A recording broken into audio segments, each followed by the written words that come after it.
Hello everybody, thanks again for visiting my YouTube channel. Welcome back to the place where we discuss the Lord's Recovery Movement of Witness Lee, also known as the local church movement.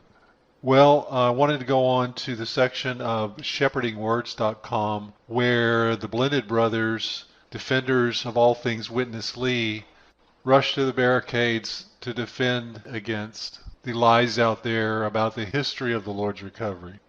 And one of the first things they want to defend is the Daystar debacle in the mid-70s when Timothy Lee, Witness Lee's son, not Philip Lee, but Timothy Lee, sold Witness Lee on a money-making scheme based on manufacturing and selling recreational vehicles. Now, nothing wrong with manufacturing and selling recreational vehicles, but the problem was what the Lord's Recovery did at that time was mix church affairs with business affairs. Now, every church has business affairs, and maybe some businesses have church affairs. But the problem was the members of the Lord's Recovery were enticed into an investment scheme that was later turned around into a contribution scheme. Now, shepherdingwords.com in this article about Daystar takes the tack of trying to say that there were no financial shenanigans going on in this deal.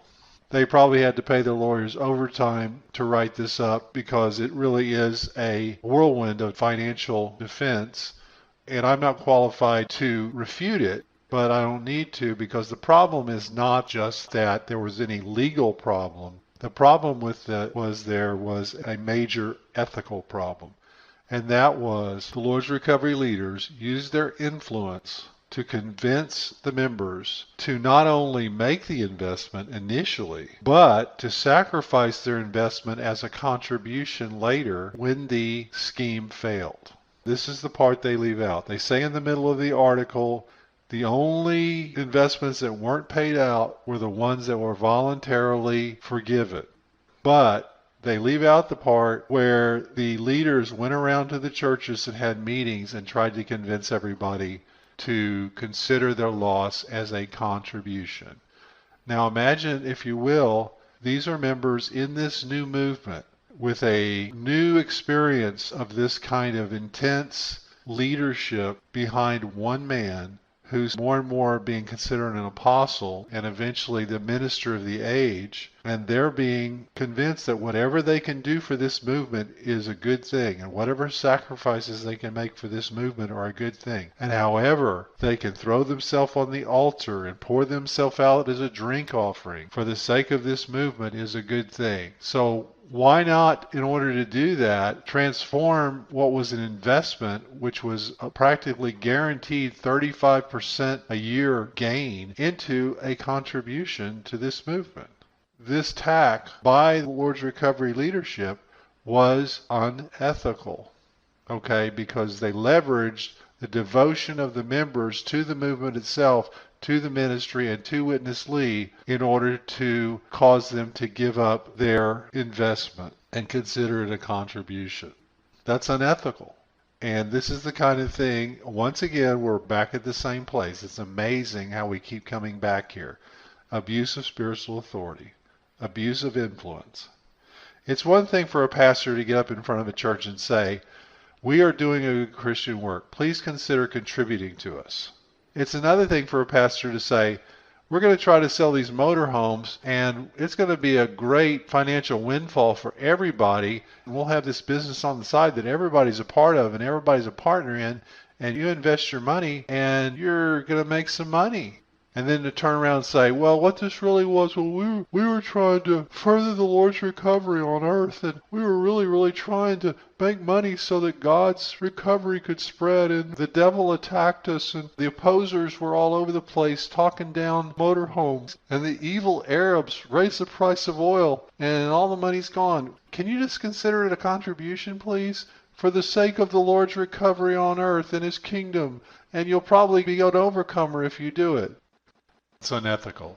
So this article in shepherdingwords.com, with all its financial legalese and blah blah, we didn't do anything wrong, yeah, you can't prove anything, is once again just a big smokescreen where they're trying to cover up a major screw up by their leadership, an abuse of authority, and basically ripping off the saints and taking their money. And it was from top to bottom. There were little sisters who put in $100 and they lost their $100. There were guys that put in their retirement, lost the whole thing. All because somebody convinced them, oh, you can make this sacrifice for the sake of the Lord's recovery. Okay? That stinks. That just stinks. It really does. It hasn't stopped them from continuing on with their ways of trying to come up with schemes to exploit their members to cough up their money. The trainings and the endless purchase of repetitive, redundant, same old ministry materials month after month is part of that. Don't you guys have enough printed material by Witness Lee on your shelves for 15 lifetimes? What you got already is not going to transform you. Buying a new book from Living Stream Ministry is not going to make any difference. It ain't going to help. And then they're selling these burial plots at this Lord's Recovery Forest Lawn over there in California and trying to convince people that being buried next to Witness Lee is going to somehow help them in their eternal state. It's amazing to me, we're not exclusive. You're exclusive even in death. You don't even want to be buried next to people who aren't in the recovery. Talk about exclusivism. Anyway, I'm having a good time with this, as you can tell, but you can't make this stuff up, folks. You can't make it up. But you can hear about it here on my YouTube channel. I thank you for tuning in one more time. Take care.